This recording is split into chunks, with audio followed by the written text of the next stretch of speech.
Funky. Hip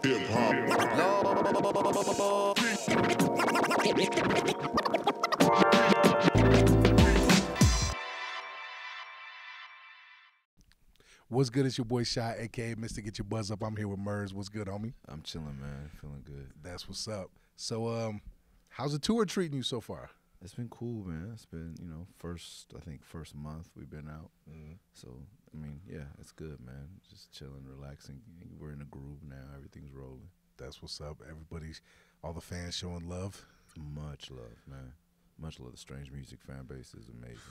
Yeah, it's definitely crazy, man. It's they're almost stalkerish. It's kind of dope. I love seeing when the fans come up and they line up for Strange Music. It's definitely a good scene.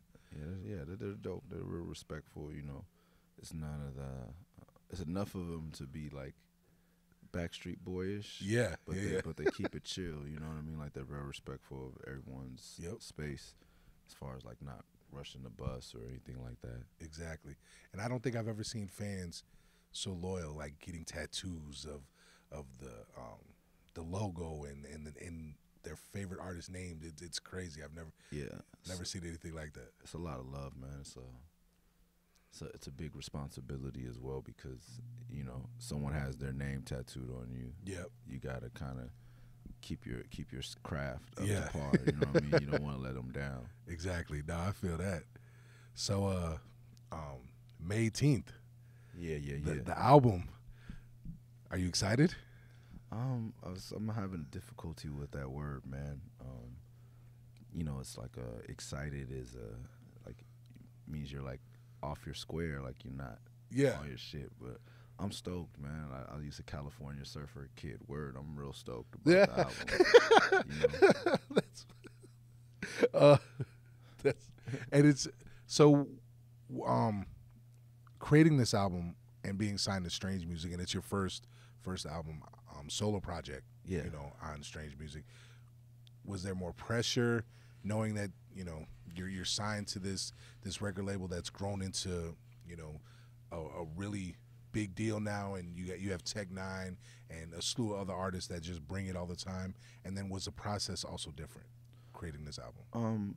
Yeah, I mean, as far as like Tech and everybody, they signed me because I can contribute at the level that they're all contributing. So that was no pressure. But going into this, my mindset was different because I know that Strange has a mission and I have a mission, and Tech has a mission, I know for sure. We all have a mission of trying to infect the mainstream with our Strange Music, with our quality. And so it's me trying to step up my game like I do every album, but knowing that now I have people behind me that want to see me on the radio and want to see me on television and want to see me win. And I'm going for a Grammy. I'm going for all that. These next few years with Strange, because I feel like we deserve it, and I feel like hip hop culture deserves it. It deserves us to win. Yeah, any hip hop head loves what's going on with you at Strange Music. We love that. As soon as I heard about the signing, I love that. And then just being a Strange Music fan myself, it's dope to see everybody succeeding. Your album title, "Have a Nice Life." What was the meaning behind that title? Something I explain on stage every night is being I hate to lean on California so much, but we're like the hippies, we're like the new age people. Yeah. So it's a way for me to say something negative but saying something positive sometimes. Okay. Instead of telling people to fuck off, you just tell them have a nice life, because I don't wish anyone any ill will. And so you're hitting them with kindness. Yeah, if someone's coming at me crazy, it's not because of anything I did. It's their own issues that they're working out, their own karmic issues that they have. So, good luck with that, man. That's what, instead of like taking it personally, I try not to take anything anyone does to me personally. Yeah. And then at the same time, as the more I started saying, I was like, well, it could go for everybody. Like my friends, I really mean have a nice life. That's what's up. And I've been surrounded, by a lot of loss, I feel like, in my life. And you really don't know when the next time you're gonna see somebody you love is. So have a nice life, and especially what we do for a living, 200 days out of the year, I'm in a room full of people who I feel genuinely love and respect me, but I may not see them for another 6 months. So until then, I don't want to just say have a nice day or you know, be well or something. Like, have a nice life, man. Like, live. And I think we need to be more conscious of living every moment to the fullest, you know what I mean, and enjoying all ups and downs of life, whether it be you just lost someone or you're sick or whatever, you know, have a nice life because this is all you got is right now. That's deep. I kind of dig that. Have a nice life. I'm gonna try that next time someone really just gets out of pocket. I'm gonna just tell them have a nice life and see if that makes me feel better about life. You're letting go of a lot when you say it. I feel that. Normally I get to hit heavy bags and punch people, but I think I'm gonna try it this way because not everybody that I get upset at is willing to step in the ring. So I'll try it this way. Have a nice life. That's what's up. Okay, on the song "No More Control" and the video's dope. By the way, it was super dope. I think I play it. It's one of those videos that I've actually showed my kids. I have an 11-year-old daughter, and so with everything going on in the country, she's very aware of everything, and we're constantly having conversations. And I showed her the video multiple times, and we've actually sat down and had conversations. So thank you for making a song that I can actually have a conversation with my daughter about, first off. And the video was insane. Thank you, man. Shout out to Strange Music video department. They really came with the concept. That's what's up. Can you talk about what inspired that song, and then along with this, one of the dopest lines I've ever heard: "If Black Lives Matter, then Black Lives Matter, and the color of the killer shouldn't even be a factor." Yeah, that is something that is being debated about and talked about constantly right now. So can you talk about the meaning behind the song and then the meaning behind that line? Yeah, the meaning behind the song, it was the first song I did for the album, and the album was produced by my friend Jesse Shatkin, who is currently a huge pop producer, but we grew up together, you know, making mixtapes, like literally DJ crew, and I would do one side, he'd do the other side. Oh, that's what's up. Wu-Tang and Black Moon and Far Side and Bone and all these different, you know, just underground hip-hop shit. Bone was underground at the time. You know, and so I sat down with him, and that was the first song we made for the album. And this album I wanted to make it like the definitive quintessential Murs album. All of my stuff is pretty much autobiographical, but with Jesse's beats, since we've known each other for 20 plus years, same classes in high school, a lot of the same experiences. His sound finally matches. You know, Ninth Wonder, I think we made a good marriage, but his sound isn't, you know, necessarily my day one sound, or as organic as it would be with Jesse, because we've been friends so long. So I started to just tell him, you know, my story, and hopefully people can take some inspiration from that. And then it only had 2 verses, and I did another song for the album that was more conscious, speaking of what's going on right now socially. And I took one of the verses from that and added to the 3rd verse. And so it was actually one of the last verses I did for the album. And that's where we got the line, "If Black Lives Matter, then Black Lives Matter." Because I feel like a lot of the attention put it on Black Lives Matter when you see white people marching with black people is great, but when we're allowing them or encouraging the hold up sign that says Black Lives Matter, it kind of alienates the rest of America. And, you know, all lives matter is my point, you know. And also for me, it was upsetting to have lost friends to black on black violence, way more than I've lost to police on black people violence. And no one marched for my friends, and those lives weren't important. It's only, and I think that says a lot about black people's self-esteem. Like, our lives don't matter until they're taken by a white person. But when we take each other's lives, it's inconsequential. And I think that we're not looking at the deeper psychology. That's a symptom of a sickness that we have in Black America. And, you know, all of it is symptomatic of the greater problem, which is America's addiction to violence in general. You know, as I travel the world, in the song I say 17 times, circumnavigate the globe. Like, I've been touring. I'm 37. I've been touring since I'm 18, all around the world. And I'm with my friends in Germany while I'm on a European tour while most of this is happening. And they're like, why do you guys have so many guns? Why do your police have guns? Like, what's going on? Like, we don't have these problems. I'm in Berlin, and there's gay people, there's black people, there's Asian people all walking around and just handling business and being a progressive society. And they're like, what? You know, it's kind of like, you know, they're my homies, and through hip hop we've created this family, and so we're the cousins that the rest of the hip hop culture in the world, world community is looking at us like, well, what's going on? Like, why are y'all so angry? What's the problem? I have a couple friends from the UK that we have these conversations as well. They don't understand why we're such a violent country. Yeah, and I think, and then we're making it about the wrong issue. We have a chance to, you know, I guess it's kind of like for people who believe in global warming, we're reacting to this storm and that storm instead of like, but I think our government is taking strides. So overall, like, what's fucking up the planet is the way we're treating the planet. It's not, we can't just address Hurricane Katrina. We can't just address, you know, the worst winter in years. We can't just address the drought in California. We have to address what's creating them. We can't address the symptoms. And attacking police brutality is attacking a symptom. And I guess that's the basis of Western medicine and everything. Yeah. But what really is, if you get your diet right and you exercise right and you drink more water, you'll be all right. Exactly. And if we would deal with the culture of violence in America, we'd be handling police brutality as well. And this is an opportunity to address that instead of everyone focusing on police brutality, which needs to be focused on, but there's a bigger problem. But there's more issues. There's no reason for us to be the good Because then, country. yeah, okay, cool, we fix police brutality, but what happens when there's the next mass shooting? Yeah, exactly. You know? Then we were too busy fucking with police brutality and Black Lives Matter to deal with, why do we want so many guns? Why are we so scared? Why are we so scared of each other? Yeah, you raised some great questions that I'm hoping one day our government or our country can actually find answers and start fixing these issues. That's what's up, man. Thank you again.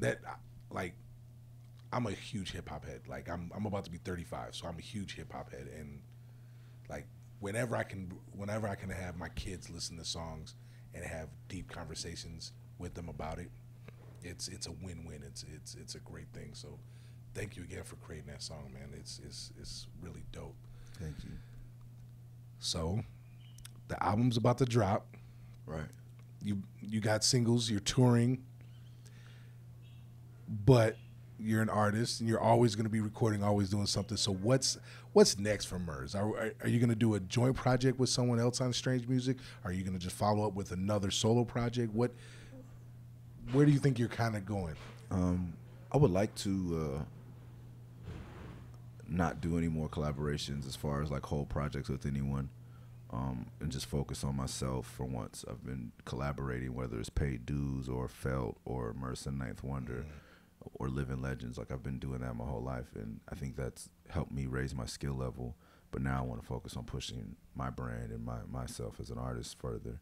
But we do have Strangulation coming up, which is like a Tech Nine collabos album, and I always feel like those are like our version of The Chronic, and I want this one to be the best one. And a lot of people are saying Strangulation was one of the better ones. I like Psychology and the Gates Mix Plate and MLK, but I feel like Strangulation 2, I feel like it's just like Tech, like special effects is a step up from something else. Yeah, he's getting better, and I think we all owe it to our fans and to ourselves to make Strangulation 2 the best. So I'm waiting for this summer to get in with my brothers and really, and kill shit. You know what I mean? That's what's up. What if? And I homie, I fully understand we're like a ways away from it, and you got this new album coming out. But if there's an artist or producer you could work with for the next project, who would that be? Man, I mean, like this tour, I've been thinking a lot about John Frusciante from Red Hot Chili Peppers. Wow. I would love to do like an acoustic thing with him. I don't know, with what Tech has done with special effects, what he likes to say is genre bending, and the fans being receptive to it and the world being receptive to it. I want to continue to push that envelope forward. So, I'm all over the place. I've always wanted to do a song with Kid Rock. He's like that would be heroes. That would be interesting. That would be kind of dope. Wow. There's a couple people, man. I didn't get to work with DJ Quick on this album, and I don't know if our styles will mesh, but I would love to do some stuff with him. Man, there's so many people, but the music has to be right. This album, they, you know, Strange consistently told me like, whoever you want, we'll go after them. You know, we'll go after them. You know, they got Busta Rhymes for Cuts album. Yeah. Like they got fucking Eminem for Text album. Like the sky's the limit as far as who I could have had on the record. But it's all about the music creating the perfect bed from it. And you know, there's new up and coming acts like my homies Fame School from Brooklyn and Manolo Rose and Telly, and I want to work with them on the next record. My homeboy Holt just got signed to Good Music from Chicago. I want to work with him. There's a bunch of people I want to work with, but you know, it just has to, the song has to be right. No, I feel that. Now, are you still running your own label or independent situation that's yours? I had to cut back on that. I wanted to just focus on myself as an artist, but I always want to help. I always want to give back, and a lot of people kept asking me to do it. So I figured I'd try it, but I just want to be an artist, man. Okay, and then these are the last two questions, and then we'll be done. Is there that big of a difference being signed to Strange Music than working with any other record label or doing it on your own? Is because you mentioned that they're willing to go out there and get an artist and get behind you and support you on all this. So is there that big of a difference being with Strange Music than anywhere else? Yeah, I think there is. You know, I always tell people it's all about what you want. If you want to be an independent artist, you're gonna have to expect a certain level of there's a glass ceiling. Yeah, you know? Yeah. Unless you have incredible funding, but still you have to have a team and so much. So, you know, it's just three different ways. However you want to go about it depends on what your goal is. Strange is very similar to a major label, that there's a lot of resources, but there's less politics and less red tape, because the money is coming from one source, not a board of directors. And they have to answer to, you know, profit and loss statements and all that, and stock and, you know, being a publicly traded company and all that. So they're all similar. I just wanted to go with the mid-range because I feel Tech and Travis, who are the, you know, the founders of the label, are within my reach, and I could talk to them, and there's no one above them. With Warner Brothers, I had a relationship with the president and his son, and I thought I was safe. And then there's more people above him, and shit got fucked up, and he wasn't able to keep his word to me, but not because he's not a man of his word. It was just corporate. He had people to answer to. Yeah. And, you know, he ended up getting fired or cut loose. So I never wanted that to happen again, and I kind of disappeared from the mainstream major label. You know, a lot of people ask, like, what happened? You were on MTV all the time. And I just didn't feel safe. I didn't feel like my art was safe. I wanted to have control of it again.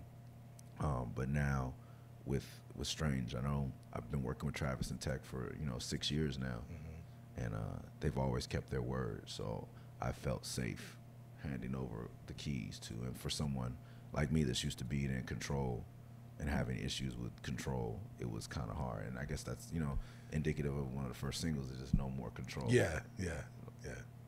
That's what's up, man.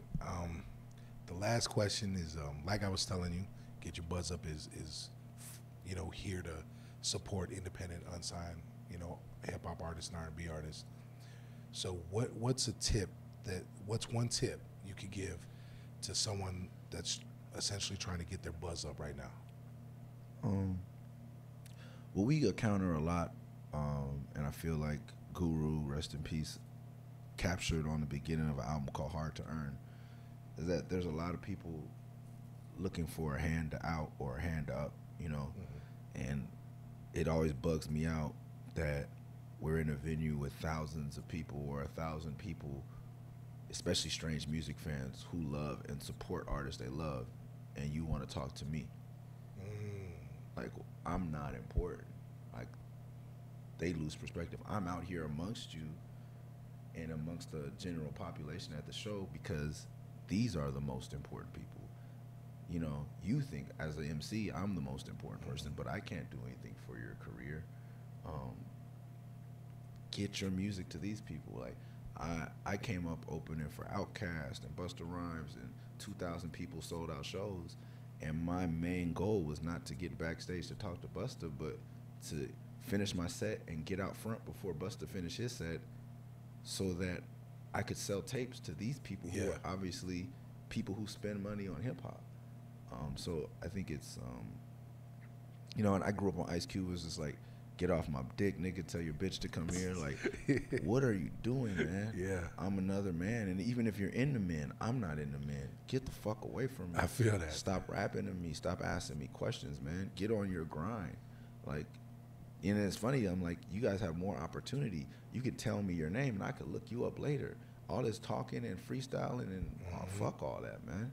Like, get out here and freestyle for these. You should be freestyling for everybody. Yeah. And maybe getting some paper or getting your name out there. Or, you know, Chris Webby gave me a good thing, and that's what I used to say to people about paid dues, but even telling people, like, if I hear your name from someone else, it means more than hearing your name from yourself. Like, for me, it's just like, get the fuck out of my face, man.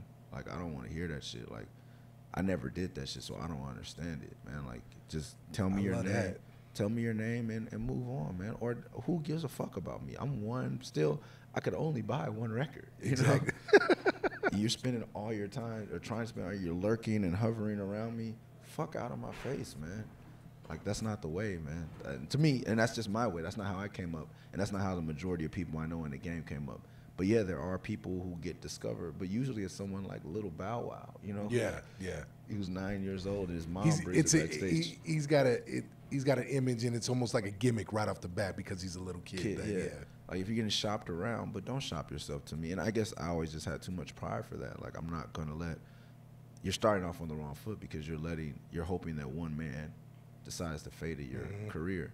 And I mean, and funny enough, it does work like that because so many people get cosigns. But you know, if we're in the studio and you're playing me beats, and that's the time to bring new music to me. Or you know, it's cool to say, like, what's your email? I want to send you some beats.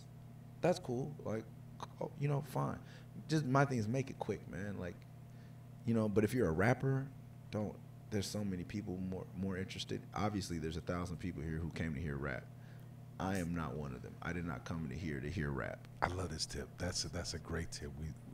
We talk about that sometimes. We talk about getting out and, you know, communicating with your fans, creating an email list, doing something. If you're independent, there's so many ways you can go out and get fans now because you have the internet, different from when you were coming up. And that's why I want to tell people, I want to scream in their fucking face, man. Like, I literally would hand make my tapes and have a case of 30, and I stood on the street when there wasn't shows. When there wasn't a show in town, I was standing on a street corner in Berkeley, California, yelling at people that I have independent underground hip hop tapes for sale, $5, with a Walkman, playing it for people, giving them flyers to our shows that we were throwing locally at the community center. Like, I was busting my ass, and so to see you thinking that you're gonna get into my craft like that easily, fuck out of here, man. Like, and you have all these internet tools. Like, it's so much easier for you. Yes. And if you have good music, and good music is relative, you should be on a mission to find your fan base. Because my mother told me there's a rump for every stump. There's somebody that likes your shit. Go find that motherfucker that's gonna be passionate about your shit. But you're not gonna find it. You know, like I always say, like, it's like looking for your keys. If you lost your keys, and you say, I know I left them on the refrigerator, you keep checking the refrigerator, you're never gonna find exactly. There's someone else here that could be the key to your success. Tell me your name and move on to the next person. You should be telling everyone in this room your name. I used to stand on a chair. I remember at the Rap Olympics when Eminem was battling Otherwise. I was in the lobby like, fuck this corporate bullshit. I'll battle any nigga in here. I'm the dopest motherfucker here. I got $150 to my name that I made selling tapes all day. I'll put that up against any of you rap motherfuckers right here. And I'm young. My name is Murs. I'm like, that's what's up. You know, that's how hardcore I was about my shit. So when I see people, to me, it's soft, man. It's real soft and shows a lack of courage to be in the corner trying to whisper in your favorite rapper's ear. Like, stand on a table. It shows a lack of passion and lack of passion, lack of willing to grind. I know, I feel that, and I think all of us see it all the time. Artists not willing to put in the work, and so it's, man. Thank you so much, man. I appreciate it, homie. Thank you. It's been a pleasure interviewing you, man.